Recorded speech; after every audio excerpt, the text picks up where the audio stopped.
जीव के बस नहीं है कि वह पिंड से ब्रह्मांड की ओर चल जाए, बस में नहीं है जीव का। अगर ऐसा होता तो तपस्वी लोग पहले चल जाते।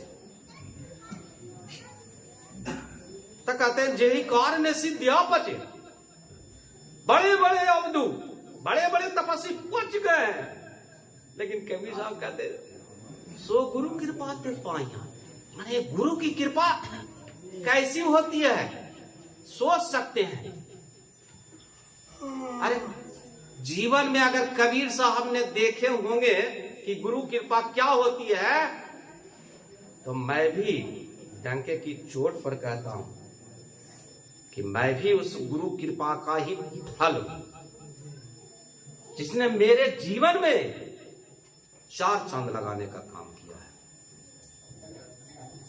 मैं भी उस गुरु की कृपा से ही आज कुछ मैं बोल रहा हूं। मैंने कहा था ना कि तीसरी शक्ति,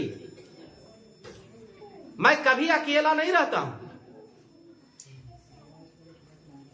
मेरे साथ कोई और होते हैं। मैं कभी कभी कहता हूं कि क्यों नहीं प्रत्यक्ष हो जाते हैं, लेकिन एक मौका है, अवसर है कि वह समय होगा। जैसा आप रामकृष्ण परमहंस को देखे थे स्वामी विवेकानंद के पीछे, वैसा मौका होगी, एक दिन जरूर होगा। वह इंतजार की घड़ी जरूर आएगी।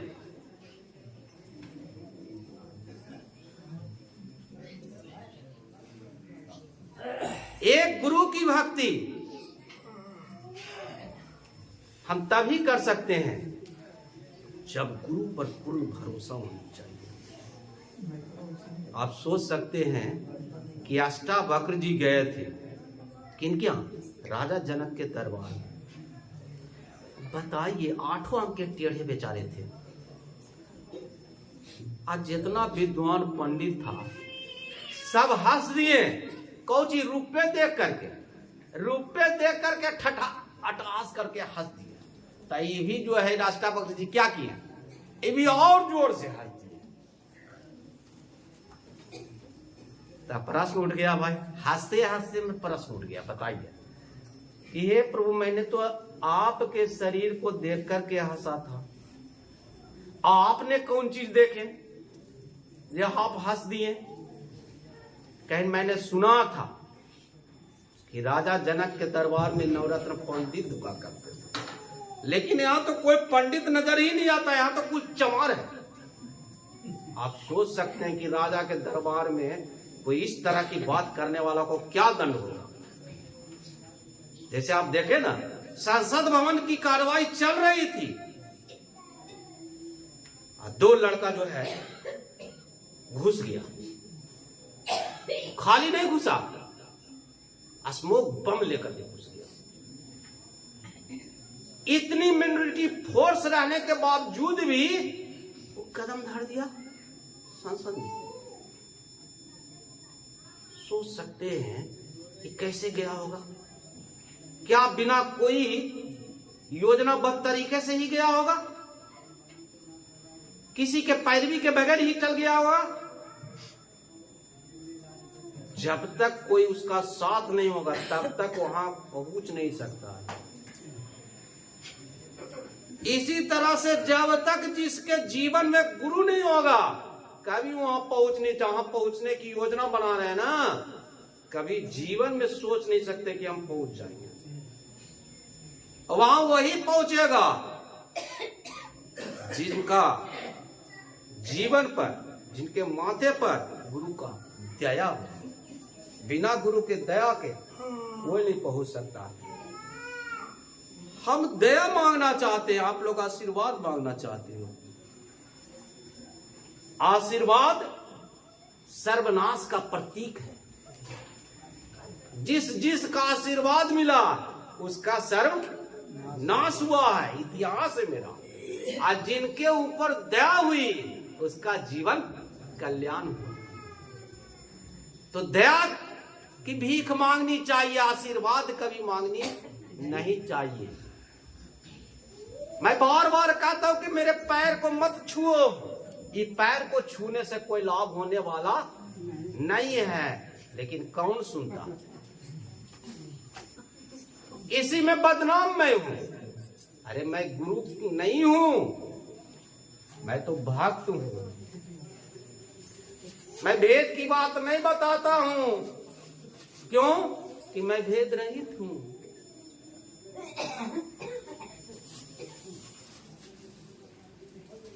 चार ब्रेन है, मिडलंगाटा है, सहस्त्र कमल है, मैं उसका भेद नहीं बतलाता हूं।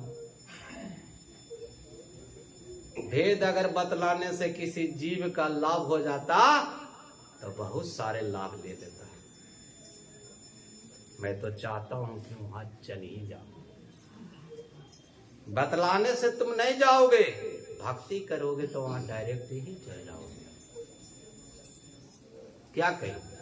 रामायण की बात ना है, अर्थ न धर्म न काम रुचि, न अर्थ की, न धर्म की, न किसी प्रकार की कामना की हमें रुचि भगवान नहीं है। गति न चाहो निर्वाण, निर्वाण पद को प्राप्त करने वाले हमारे दो नालंदा जिला के प्रधान भगवान, एक गौतम बुद्ध, दूसरा महावीर। भरत जी कहते हैं गति न चाहो निर्वाण, ऐसे निर्वाण पद की भी हमको आवश्यकता नहीं है। तो कहते हैं कौन चीज की आवश्यकता? जन्म जन्म रति राम पद, यह वरदान नंद। हे प्रभु ब्रह्म परमेश्वर, हे प्रभु हमें वरदान यह दीजिए कि आपका चरण छूटे। मेरा जब भी जिस योनि में जन्म लूं, ऐसा नहीं कि मनुष्य योनि में, एक ऐसा योनि में भक्ति कमाने वाला का उदाहरण मैं दूंगा कि दंग रह जाएगा आप सुन करके। इतिहास विदित है, इतिहास में उसका नाम दंग रह जाइएगा कि क्या ऐसे जीव जो निम्न कोटि के हैं वह भी भक्ति कर सकता है? अरे कर सकता है। वो देख सकता नहीं है, वो प्राप्त कर सकता नहीं, लेकिन भक्ति कर सकता है।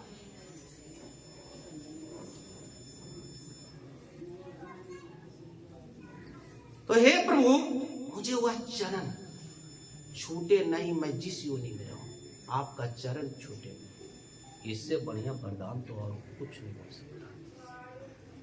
लेकिन हम लोग डिमांड करते हैं, हमको यह चीज बना दीजिए, हमको यह चीज बना दीजिए, हमको इतना ऊंचे दर्जे पर गुरु बना दीजिए, हमको इतने ऊंचे सिंहासन पर बैठा दीजिए कि फिर हमारे बगल में जो नजरे नहीं आवे, इतना ऊंचा पर हम बैठ जाए। अटल बिहारी वाजपेयी ने क्या कहा था?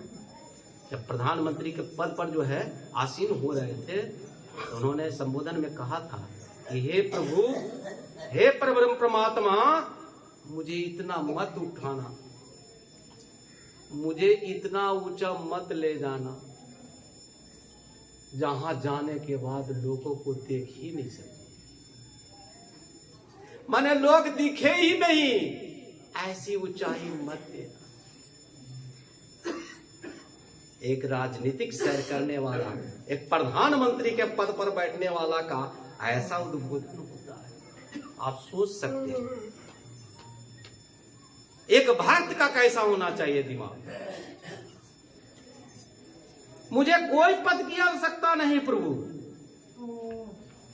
मुझे कहीं जाने की आवश्यकता नहीं है, न हमें लोक की शक्ति चाहिए, न परलोक की शक्ति चाहिए, न तो अपने लोक की शक्ति चाहिए, मुझे तो आपकी चरण की भक्ति चाहिए सिर्फ। आपका चरण प्रभु हमसे अगर दूर नहीं होता तो जितना लोक और परलोक है सबको आप ही का है बनाया जी। तो जहां आप जाइएगा भक्त भी वहां क्या करेगा?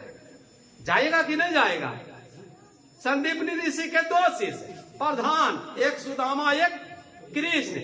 अब एक को कह रहे कि चलो सैर कराने के लिए जाते हैं परम प्रभु को।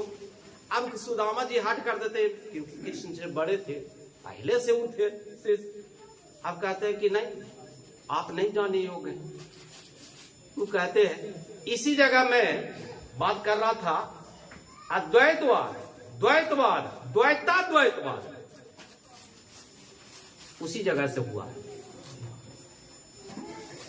अब क्या था, ले जा रहे हैं अद्वैतवाद है, नहीं ले जा रहे हैं द्वैतवाद है। क्या कहीं प्रभु जब आप कृष्ण को ले सकते हैं तो मैं भी तो आपका भक्त हूँ, मैं भी तो आपका चेला हूँ। इस तरह अपने चेला बनी थी ना सर, अपने के भी तो अपने मास्टर होती ना, तो अपने की भी चेला होती। तो की है कि हम भी जो है जाना चाहते हैं। संदीप ऋषि कहते हैं कि नहीं, तुम जाने लायक नहीं हो। अब बताइए, दोनों भक्ति समान रूप से कर रहा है। एक को कह रहे हैं कि नहीं आप जाने लायक है, एक कह रहे हैं जाने लायक है। अब उस समय जो है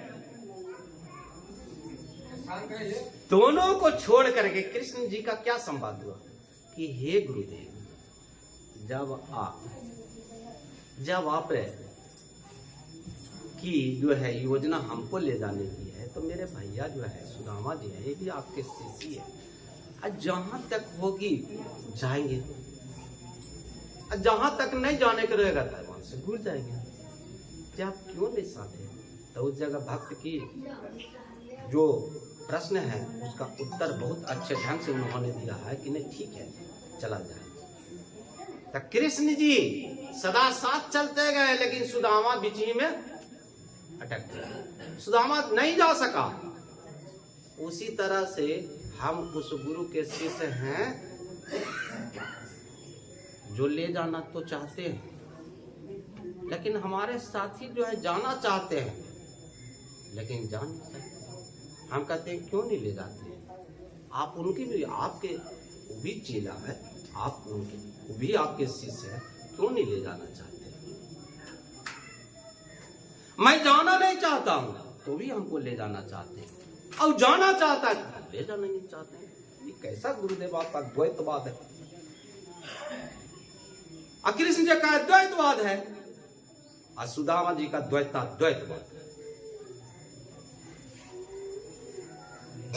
ये तीनों जो प्रमाण के तौर पर जो है जीव स्वयं प्रमाणित कर लेता है, अपने जीवन में प्रमाणित कर लेता है। जिसकी भक्ति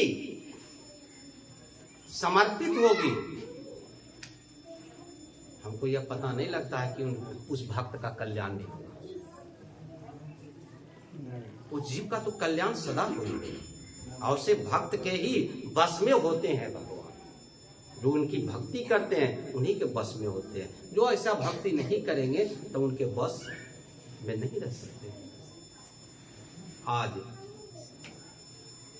ऐसे महापुरुष के पुण्यतिथि भंडारे के अवसर पर आप लोग के बीच मैंने कहा, यदि मेरी बात अच्छी लगी होगी तो उसको उतारने का प्रयास करेंगे। अगर मेरी बात अच्छी नहीं लगी होगी, आज हमसे अवगत हैं, वो तो ज्ञात हैं, लेकिन अभी हम लोग, हमारे बीच ऐसे लोग भी आए जो हमसे अवगत नहीं है। मैं इनको जानता नहीं, लेकिन वो भी आए हुए हैं, इसलिए मैं हमको कहना पड़ रहा है। अगर मेरी बात से किसी को कल्याण है तो हम रोक नहीं सकते हैं। अगर मेरे बात से किसी को दुख है तो उसे हटा नहीं सकते। इसलिए इस अवसर पर मैं अपनी वाणी को यहाँ ही विराम देता हूँ, एक भजन गा कर। ठीक है, मैं अपनी भजन कुछ गाता नहीं हूँ, लेकिन सुनता हूँ ना तो अच्छा लगता है तो उसको लिख देता हूँ, वही आप लोग के बीच सुना देता हूँ जी।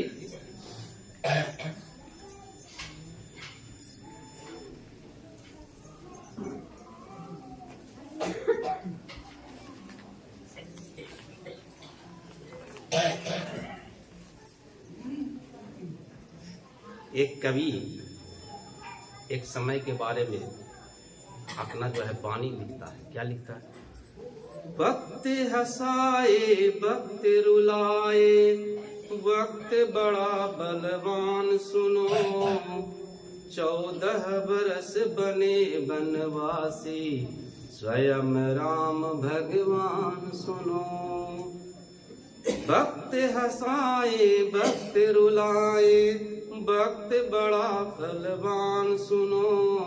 14 बरस बने बनवासी, स्वयं राम भगवान सुनो। शक्तिवान जब लगा लखन को, मूर्छित हो गिरते देखा। 3 लोक के दुख हरता को, दुख में विकल रोते देखा।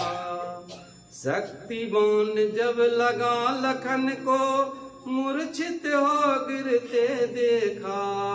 3 लोक के दुख हरता को, दुख में विकल रोते देखा। काल चक्र की गति है निराली, बच न सके श्री राम प्रभु। 14 बरस बने बनवासी, स्वयं राम भगवान सुनो। 1 लाख पूत 1.25 लाख नाती, रावण का परिवार था।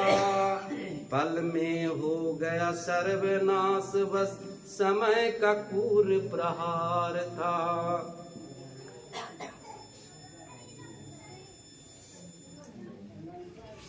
ठंडा और गर्म लगे तो हमरा बोलियो खत्म।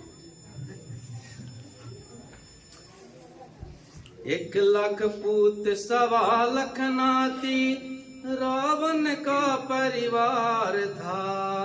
पल में हो गया सर्वनाश, बस समय का क्रूर प्रहार था। अद्भुत सोने की लंका को, होना बड़ा वीरान सुनो। 14 बरस बने बनवासी, स्वयं राम भगवान सुनो। राजा बलि जैसा नहीं दूजा, भूमंडल पे दानी था। स्वर्ग धरा पाताल था बस में, महाबली वो ज्ञानी था। राजा बलि जैसा नहीं दूजा, भूमंडल पे दानी था।